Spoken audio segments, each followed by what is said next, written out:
This is the one where Julius Caesar decides when the year starts. And we answer the question, why is January 1st the beginning of the new year?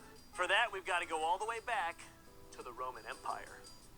Julius Caesar became dictator for life in the 40s. 40 BC.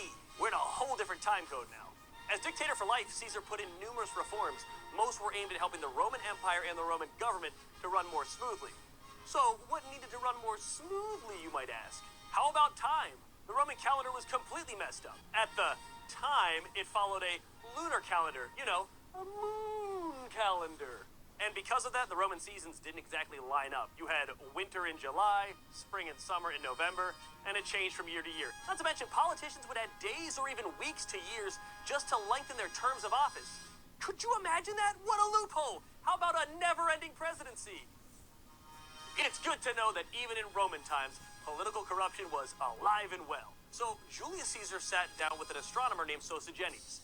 And Sosigenes suggested that Caesar and the Romans follow a solar calendar, you know, the sun, like the Egyptians had done centuries before. It was more accurate and easier to follow, quite frankly. In order to start a new calendar, the Romans had to pick a different month to start the year at, because up to that point, March was the beginning of the year. Beware the Ides of March. So in follow, quite frankly. In order to start a new calendar, the Romans had to pick a different month to start the year at, because up to that point, March was the beginning of the year. Beware the Ides of March. So in the year 47 BC, this week in history, December 31st became the end of the year. And we opened up 46 BC on the new Julian calendar, beginning on January 1st. Wait, but why January? Well, the common thought is that January is named after the Greek god Janus. Janus is the Greek god of new beginnings. Janus has two faces, one that looks to the past and one that eyes the future. You know, like the change in years. Wasn't that obvious? And every winter, a sixth of the world's Okay, Shalom. This lesson is going to be on the New Year's, as you can probably already tell. The New Year that's not the New Year.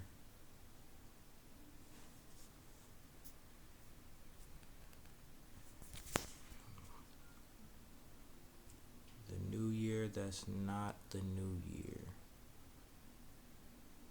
Where is...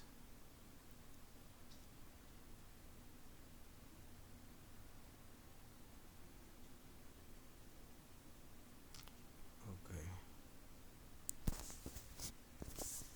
Oh, there it is.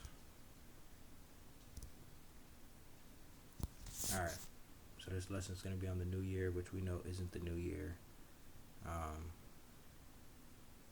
But this is just for edification and knowledge purposes. You know, you don't want to be ignorant or anything like that. So, first verse we're going to look at is Exodus 12, 1 and 2. Exodus 12, 1 and 2.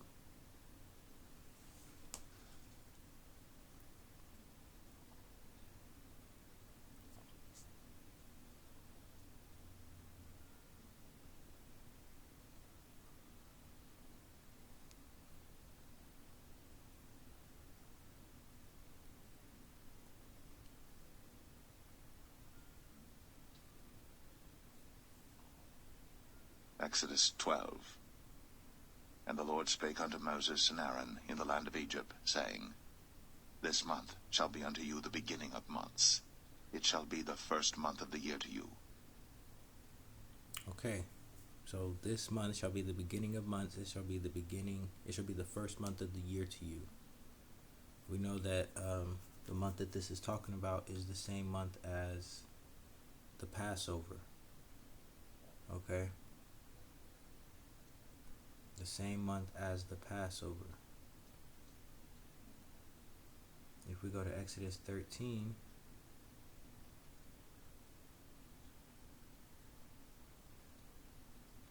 Exodus 13.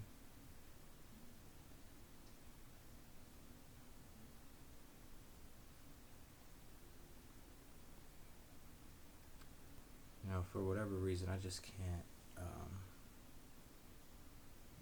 Exodus 13, 3 and 4.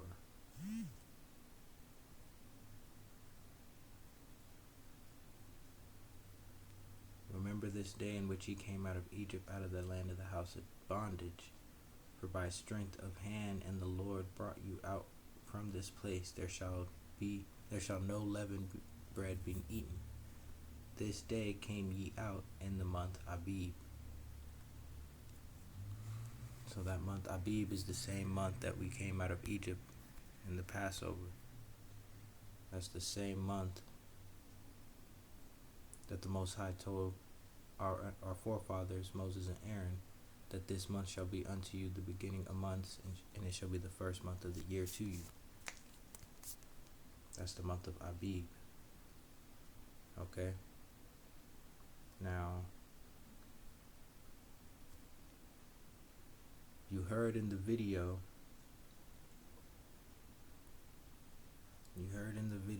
not that one.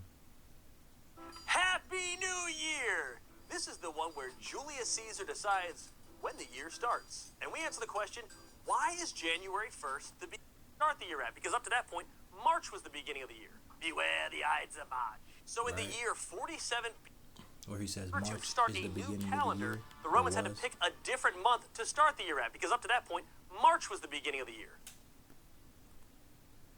Okay, so he says March was the beginning of the year before the Romans changed it, which is interesting.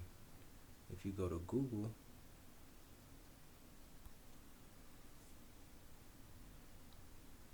you could just Google what month is Passover in the Bible. This is just, simple stuff. I'm not no expert, scholar, theologian, or anything like that.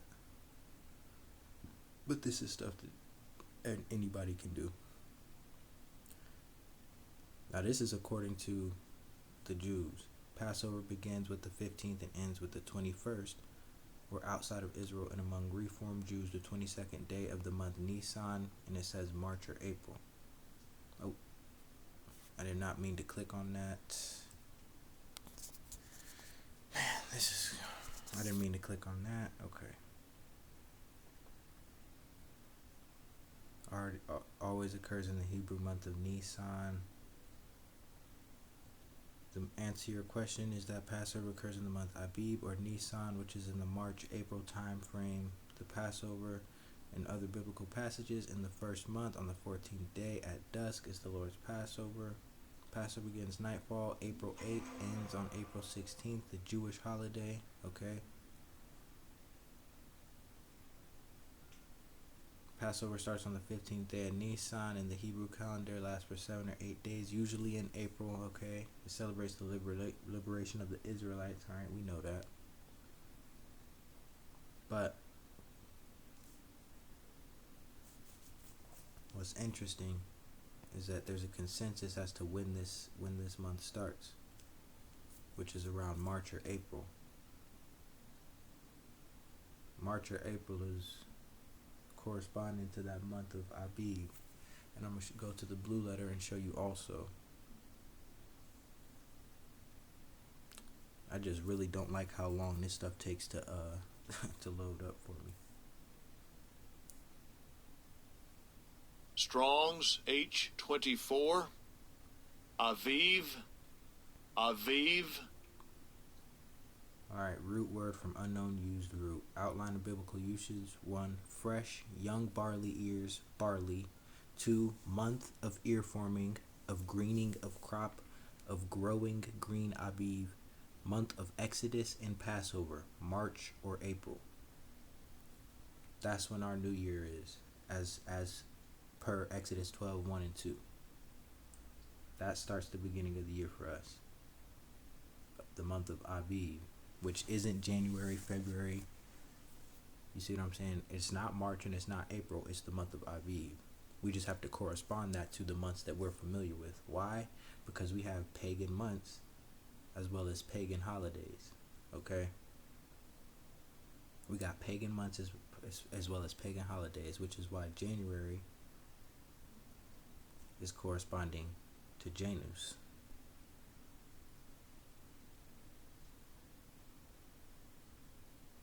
That's why January is corresponding to Janus. Beware the Ides of March. So in the year 47 BC, this week in history, December 31st became the end of the year, and we opened up 46 BC on the new Julian calendar beginning on January 1st. Wait, but why January? Well, the common thought is that January is named after the Greek god Janus. Janus is the Greek god of new beginning. Janus has two faces, one that looks to the past and one that eyes the future. You know, like the change in years. Wasn't that obvious? And thank Okay. So, January corresponds to Janus, which is a Greek god. So we have pagan months and we have pagan holidays that correspond to those months. Okay.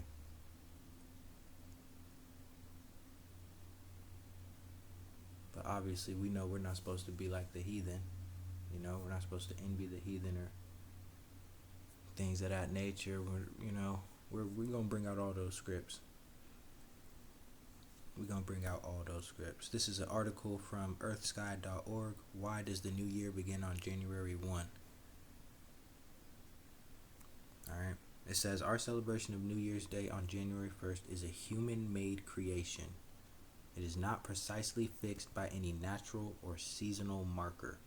It's a civil event, not one defined by nature. Yet for us in the northern hemisphere, where daylight recently ebbed to its lowest point and the days are starting to get longer again, there's a feeling of rebirth in the air. How is there a feeling of rebirth in the air? I'm looking outside now and I don't see any real greenery other than this big tree I got in my yard. It says New Year's resolutions, anyone? So where does the New Year's Day concept come from? It stems from an ancient Roman custom, the feast of the Roman god Janus. He was the god of beginnings, gates, transitions, time, duality, doorways, passages, frames, and endings. This is also where the name of the month of January comes from, since Janus was depicted as having two opposite faces. The one face looking back into the past and the other peered forward to the future. Likewise, on January 1, we look back at the year that just ended and forward to the new year ahead. To celebrate the new year, the Romans made promises to Janus. The tradition of New Year's resolutions stems from this ancient custom. On January 1, as the year began, it was customary to exchange cheerful words of good wishes. Shortly afterwards, on January 9, the Rex Sacrorum, a priesthood associated with the Roman Senate, offered the sacrifice of a ram to Janus. Okay. Wait. I didn't mean to do that. Today, although many do celebrate New Year's Day on January 1, some cultures and religions have different New Year dates, which we're going to look at that a little bit. But this is a depiction of Janus having two faces, one old that's looking to the past and one young that looks to the future.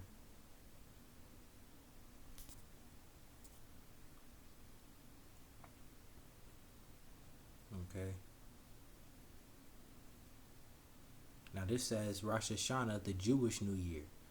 Jews use a lunar calendar and celebrate the New Year in the fall of Rosh Hashanah. Why do they do that? It says in the fall of Rosh Hashanah, the first day of the month of Tishri, which is the 7th month of the Jewish year. So why do they celebrate the New Year in the 7th month of the Jewish year? Okay, see, people just do stuff. Alright, this is one about Chinese New Year. There's also the famous Chinese New Year, also known as the Lunar New Year, celebrated for weeks in January or early February. The Chinese New Year is the most important of Chinese holidays, but keep in mind, they still celebrate the Roman New Year also. They still celebrate the Roman New Year also, but they have also another holiday to celebrate their own New Year. Countries in Southeast Asia celebrate it, including China, Thailand, Indonesia, Malaysia, and the Philippines. It is also celebrated in Chinatowns and Asian homes around the world, where it's considered a time to honor deities and ancestors and be with family. That's what all of these people are always doing, is honoring some deity or their ancestors. With all of these traditions and all of these holidays. We're gonna look at some of the holidays for Oh, wait, what just happened? Okay. We're gonna look at the transition of the time ball. Okay? Everybody wants to watch the ball drop, right? On New Year's, that's what you do. I guess that's a tradition.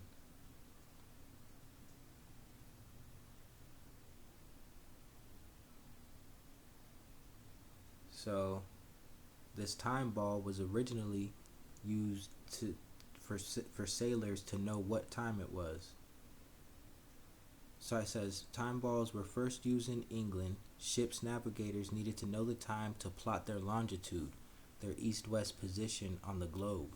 To do that, though, they had to have a reference point, a point where they knew the exact longitude and the correct time.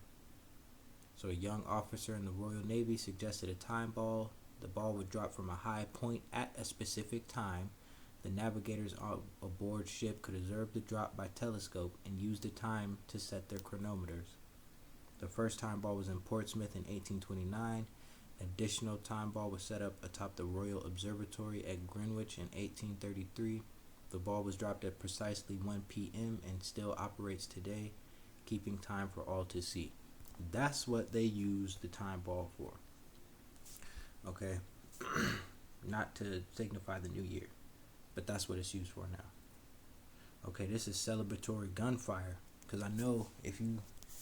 I stay in Dayton, Ohio. I know if you're anywhere near the cities and stuff like that, you heard a hail of bullets last night. A hail of bullets last night, okay? Celebratory gunfire is the shooting of a firearm into the air in celebration. It is culturally accepted in parts of the Balkans, Russia, the Middle East, Afghanistan, Pakistan, India, Guatemala, Ethiopia, and the United States, even where illegal. Common occasions for celebratory gunfire include New Year's Day, as well as religious holidays, which we know for them, basically New Year's Day is a religious holiday for them. All these things that they do, they do in honor of idols and of false gods. The practice sometimes results in random death and injury from stray bullets. Property damage is another result of celebratory gunfire. Shattered windows, damaged roofs are often found after such celebrations. Alright, these people are wild, man. These people are wild, shooting all sorts of crazy amounts of rounds into the air last night. For what? Like, honestly, for what? You know what I'm saying? That's not... It's lawless, man. It's wild that you would do stuff like that. But that's a tradition for New Year's. Alright, I got another tradition. This is from a Reader's Digest article.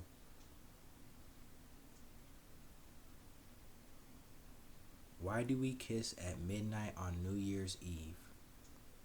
Very good question.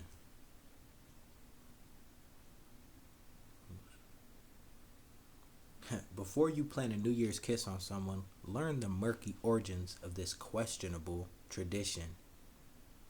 Humans love a good countdown, whether it's a rundown to the most popular songs, blah, blah, blah, blah, blah. It says New Year's Eve is no exception. Whether you already have plans or looking for party ideas, chances are the gathering you throw or attend will involve some New Year's traditions, from watching the ball drop that we just looked at, which wasn't a New Year's tradition ever. It was just something people used to keep time, to making New Year's resolutions, which we also looked at, which came from people making promises to this god Janus for the coming year that obviously they're not even going to keep. But have you ever really thought about why people smooch to usher in the new year? It all boils down to starting things off on the right note.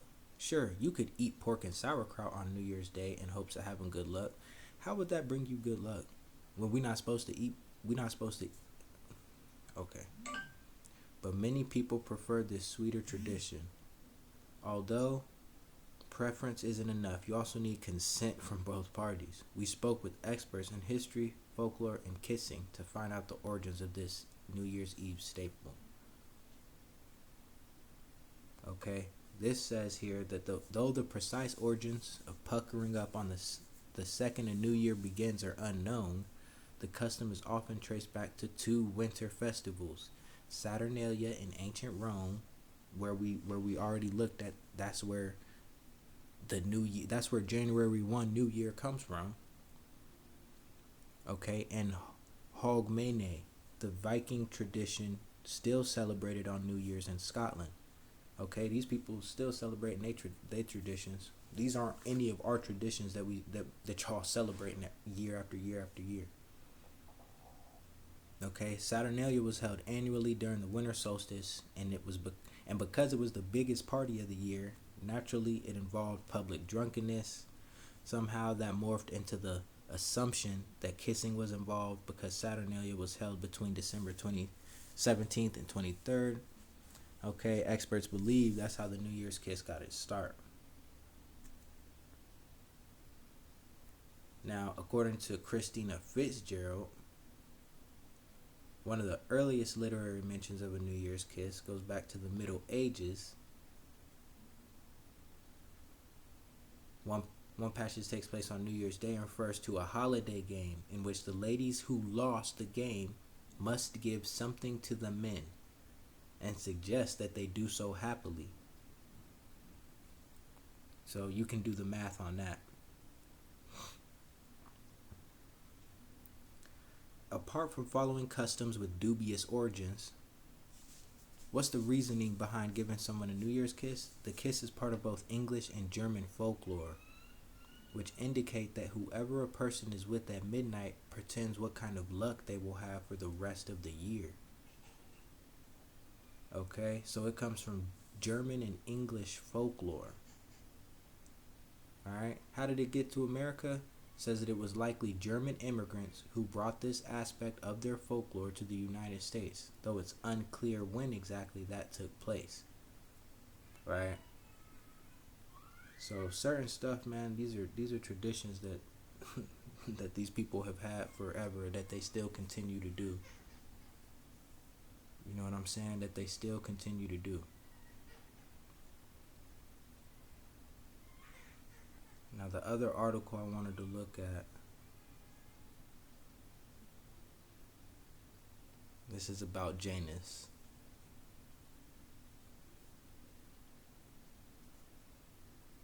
Ancient Roman mythology and religion, Janus was the god of gates and doors. The ancient Romans had a specific god who held the key, so to speak, to the metaphorical doors or gateways between what was and what is to come. Okay. Every New Year, this is what the New Year celebrations are for. They want to give Janus, who has the keys to these gates and doors, they want him to look into the future to give them good fortunes for the coming year.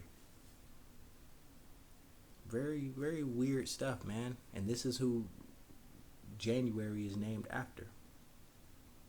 So it's not something that's far-fetched or something like that. Okay.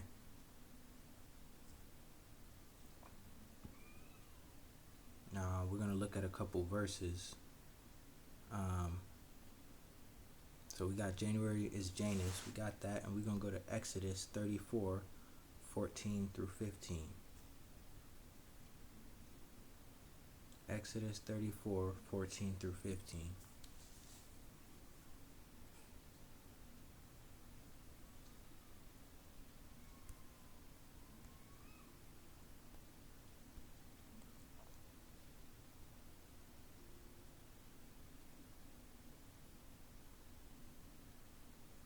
Exodus 34:14 and 15.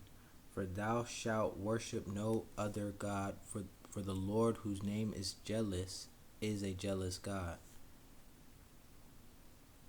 Lest thou make a covenant with the inhabitants of the land, and they go a whoring after their gods to do sacrifice unto their gods, and one call thee, and thou eat of his sacrifice. Okay. New Year's Day, New Year's Eve. These are feasts. They're feasts and they're sacrifices to this god Janus. They're feasts and they're sacrifices to this god Janus, and we have no business, especially being our oppressor. We have no business partaking in that.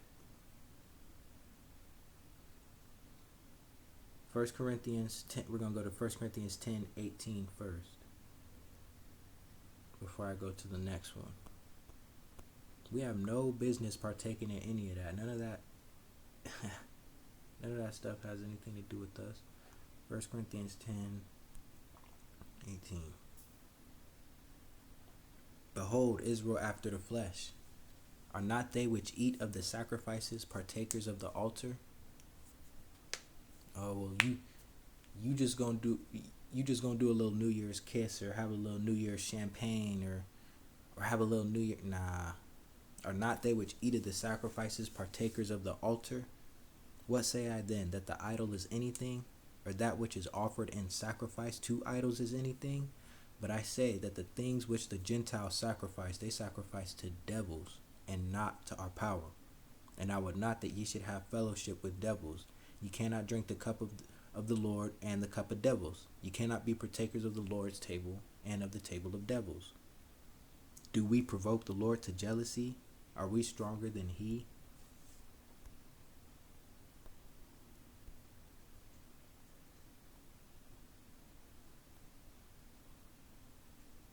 For thou shalt worship no other God. For the Yahweh, whose name is jealous, is a jealous God. And y'all provoking him to jealousy. Y'all provoking him to jealousy.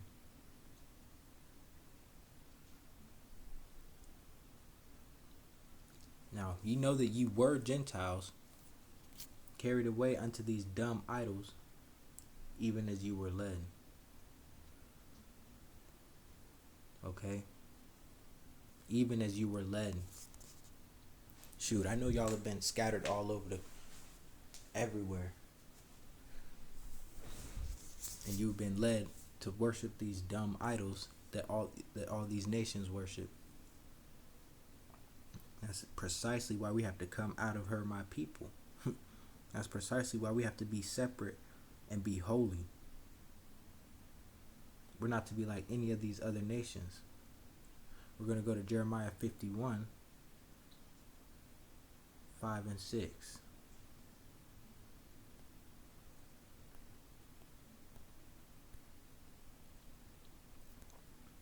For Israel hath not been forsaken, nor Judah of his God, of the Lord of hosts.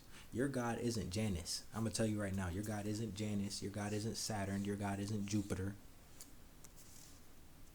That's not your power. That's not your Elohim. For Israel hath not been forsaken, nor Judah of his power. Of the Yahweh of hosts, though their land was filled with sin against the Holy One of Israel. Flee out of the midst of Babylon, and deliver every man his soul. Be not cut off in her iniquity. For this is the time of the Lord's vengeance. He will render unto her a recompense. Babylon hath been a golden cup in the Lord's hand, that made all the earth drunken. The nations have drunken of her wine. Therefore the nations are mad. If you look up how many nations on this earth follow and observe the Roman calendar, Gregorian calendar, or the Julian calendar, or things like that, you'll see how Babylon hath been a golden cup in the hand of the Lord's hand that made all the earth drunken. That's why I brought up China. China, they have their own Chinese New Year, which they follow faithfully year after year after year, but yet they still celebrate the Romans' New Year also with that. Which I don't understand why you would do that. If you have a New Year, why would you also celebrate somebody else's New Year? If that's not the New Year for you. Okay. Jeremiah 10. Hear ye the word of the Lord. Hear ye the word which the Lord speaketh unto you, O house of Israel. Thus saith the Lord, learn not the way of the heathen, and be not dismayed at the signs of heaven. For the heathen are dismayed at them. For the customs of the people are vain.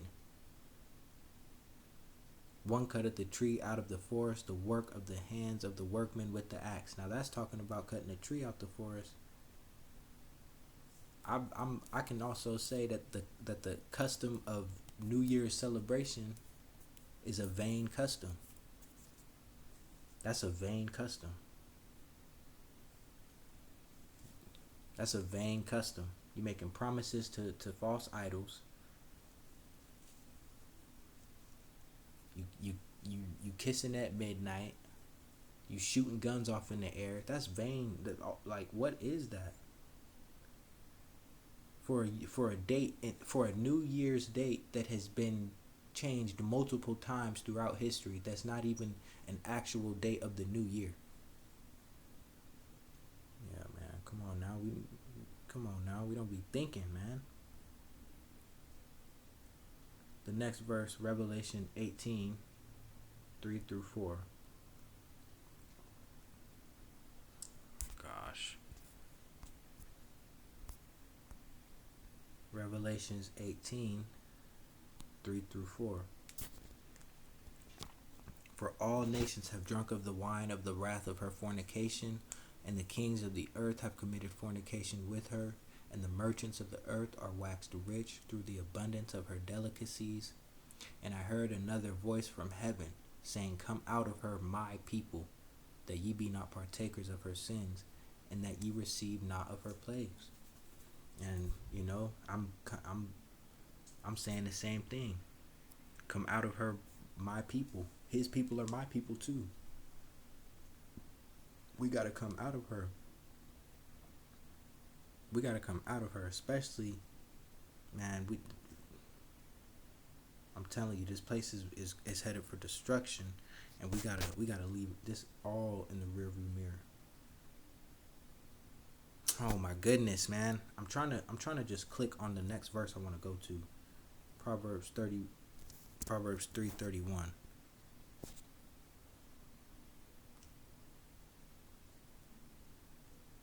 We gotta come out of this Babylon mindset, this Babylonian way of life, man. Envy thou not the oppressor, and choose none of his ways. Don't choose none of his ways, man. Don't choose his New Year. Don't choose his Christmas. Envy not the oppressor. The oppressor's gonna have a lot of stuff that you might want to envy, but envy not the oppressor, and choose none of his ways.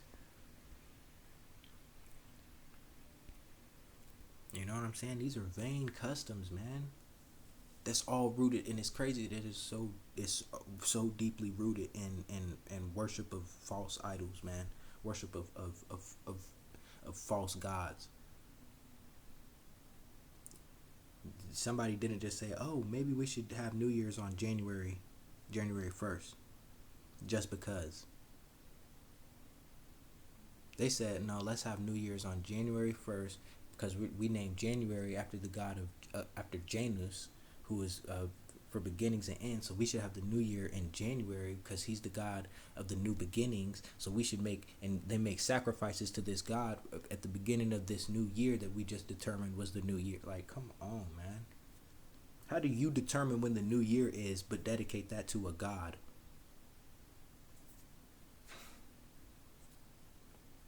So that god don't have no power. If you determining when the new year is, what good to what? Okay. All right, the next verse, Ecclesiastes 1:14. Ecclesiastes 1:14.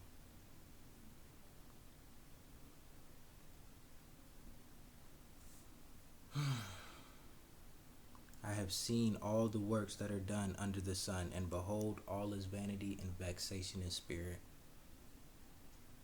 All is vanity and vexation in spirit.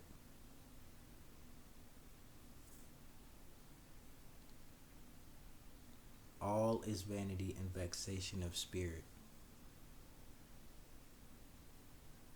If you love the world and the things of this world, like New Year's and Christmas and all this stuff, man, you really should probably examine yourself. You need to do your research. You need to study to show yourself approved, and you need to examine yourself. Because this is all vanity, and it all means nothing. I just tried to explain it. So you decide, a human being will determine that January 1st is the new year.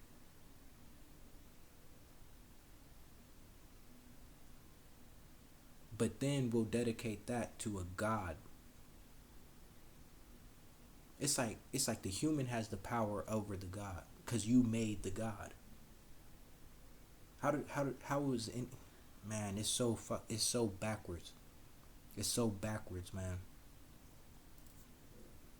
It's so backwards, and people just do stuff just to do it, because it's gonna be a good time. They're gonna have a nice party. They're gonna get drunk.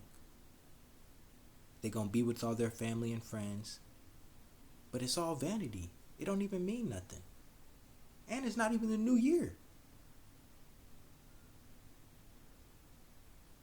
1 Thessalonians 5:3-5.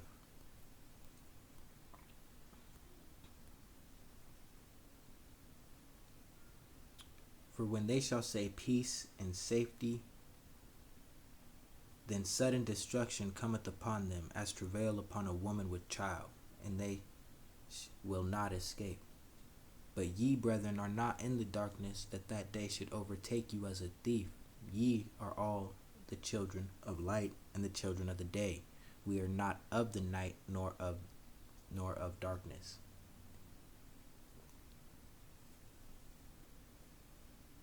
Where they're saying peace and safety, 5, 4, 3, count down to that new year. Man, one of these days, it might not be on the new year, but one of these days they're going to be saying peace and safety, and sudden destruction is going to rain down. But we're not in the darkness. We shouldn't let that overtake us as a thief, because we up there counting down with them. We up there taking shots with them. We up there drunk out our mind with them. We up there fellowshipping with the works of darkness.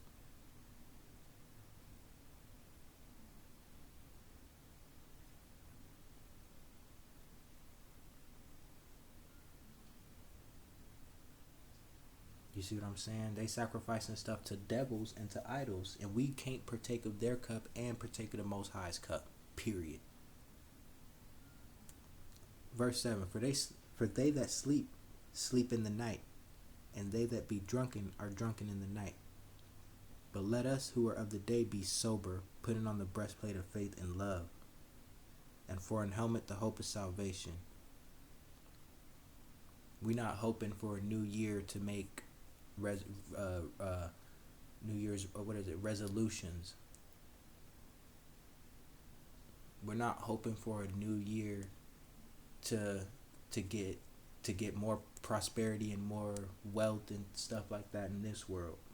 We're hoping for our salvation. We're hoping for the end of all things. We're hoping for the world to come in the new heaven and the new earth. That's what we're hoping for. So I want to read this post from this script from Maccabees. Is it 5? Oh no, it's not 5. Now look at this, 13. Then certain of the people were so forward herein that they went to the king and gave them license to do after the ordinances of the heathen. Whereupon they built a place of exercise at Jerusalem according to the customs of the heathen, and made themselves uncircumcised, and forsook the holy covenant, and joined themselves to the heathen, and were sold to do mischief. Bro, stop joining yourself to the heathen. Stop joining yourself to the heathen. Because that's what y'all do, man. Y'all have been joined to the heathen. And we're trying to sever y'all from the heathen again. Moreover, King Antiochus wrote to his whole kingdom that all should be one people. All should be one people, right? I'm not an Israelite, and I'm not black, and you're not white, and you're not Asian, and you're not. We are all one people, and everyone should leave his laws. So all the heathen agreed according to the commandment of the king. Yes, many also of the Israelites consented to his religion, and sacrificed unto idols, and profaned the Sabbath. For the king has sent letters to messengers unto Jerusalem and the cities of Judah, that they should follow the strange laws of the land, and forbid burnt offerings and sacrifice and drink offerings in the temple, and that they should profane the Sabbaths and festival days, and pollute the sanctuary and holy people, set up altars and groves and chapels of idols, and sacrifice swine's flesh and unclean beasts, that they should also leave their children uncircumcised, and make their souls abominable with all manner of uncleanness and profanation, to the end that they might forget the law and change all the ordinances. And whosoever would not do according to the commandment of the king, he said, he should die. That's basically where we're at right now in 2020. 2022, I guess it is. Since really, what year is it? What year is it, honestly?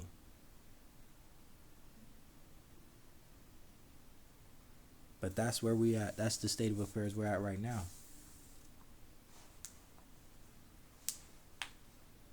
Y'all are at the altars and at the groves and at the chapels, eating swine's flesh and other unclean beasts and things like that, right along next to the heathen. And some of you don't know, and some of you know and don't care. For those who don't know, that's why we telling you. For those who know and don't care, that's why we're rebuking you.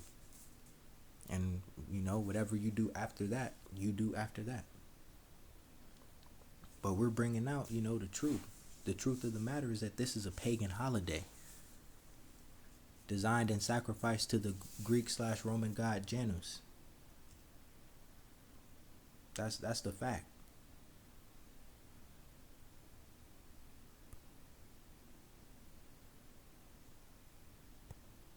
This is a video on the Chinese New Year that I wanted to watch.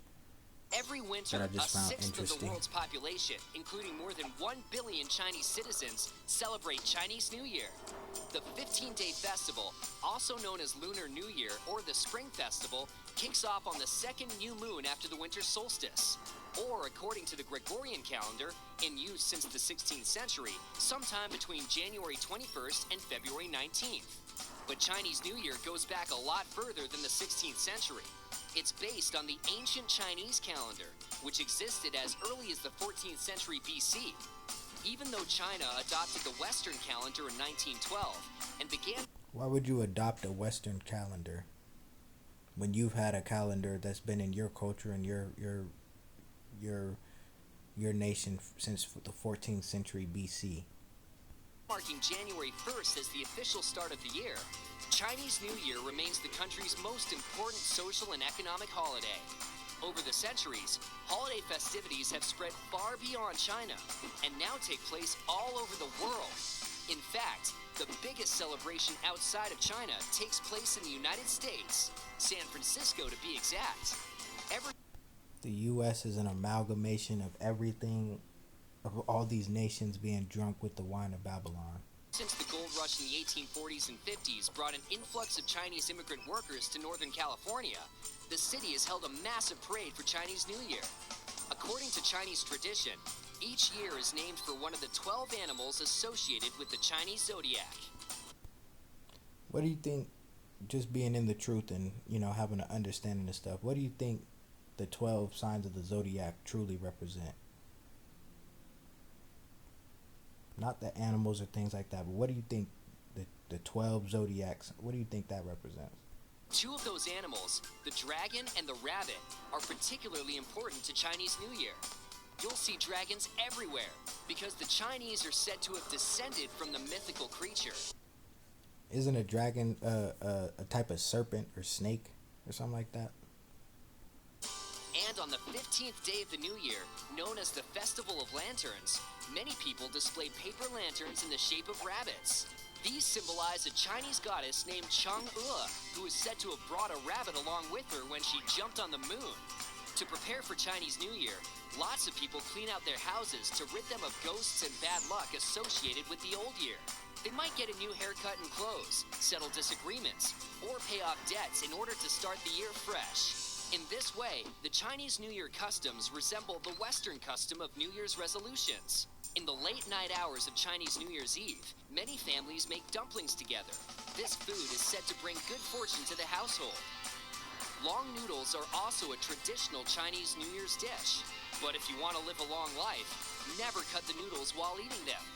And be sure to wear red, the color of good luck, and avoid black, which many people associate with death.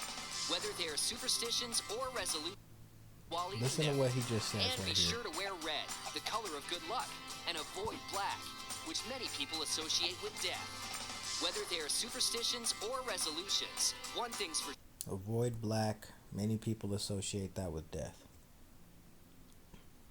Go look at how the Asians, when Corona hit in China, go look how they were treating the brothers over there in China.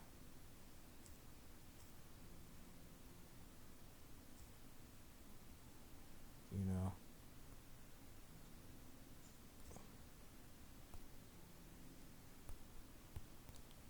Sorry, I got lost right here. Yeah. Trying to get back to Chrome. I think I might have one more article to read. But, at this point you can plainly see this is not nothing that we're supposed to partake in. But look at what the people who claim they're the people, look what they do. Secular Russian holiday becomes mainstream in Israel. Mainstream in Israel. So in Israel, they celebrating the Russians' New Year. So you got the Russian with her in her little hat and her little jumpsuit. Still got the Christmas gear up. It has taken 30 years of integration. Wait, no. For most of Israel's history, wholeheartedly celebrating the New Year's Eve in Israel carried something of a stigma. The holiday was pointedly called Sylvester after Saint Sylvester, a 1st century pope who mistreated Jews. Now, mind you don't forget where these people come from.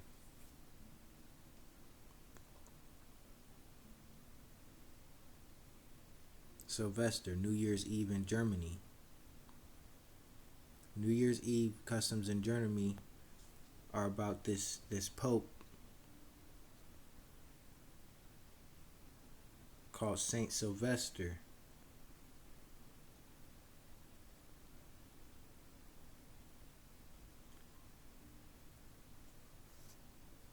Now,